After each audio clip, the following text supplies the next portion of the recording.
it's like right now to watch the marathon, you know, Okay. the year after. All right.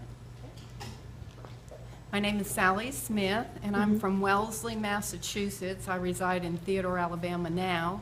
But Wellesley, Massachusetts is where the Boston Marathon goes through. It's a 26.2-mile race.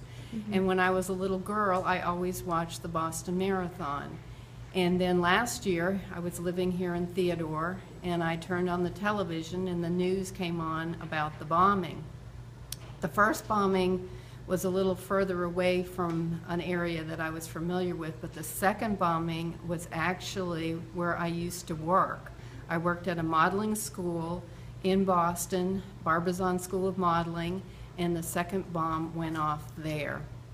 So the whole Boston Marathon bombing is very close to me, as you would say, because I live there, I was raised there. I've been gone 30 years, but I go back and visit. But, you know, I knew exactly where everything was. I followed them as they tried to get after the second brother.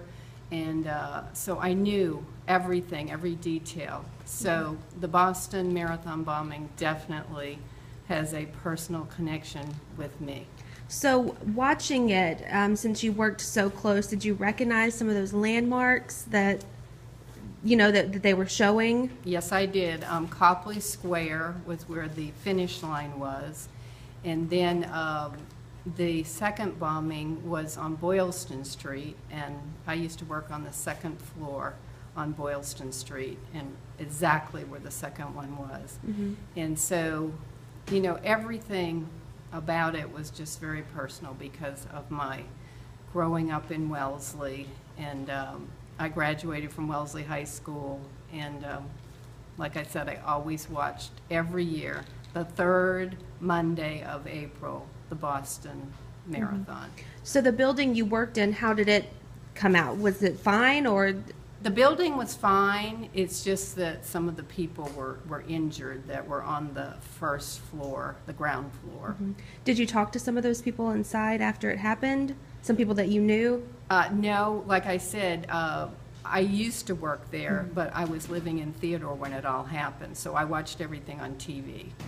And what does Boston Strong mean to you?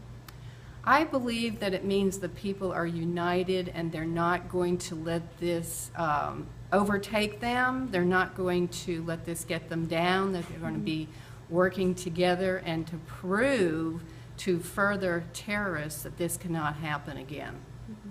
And I think today proved it so far, that they've already had the winner go across the line with no incident, so that's great, you know, and we just hope the rest of the day will go smoothly.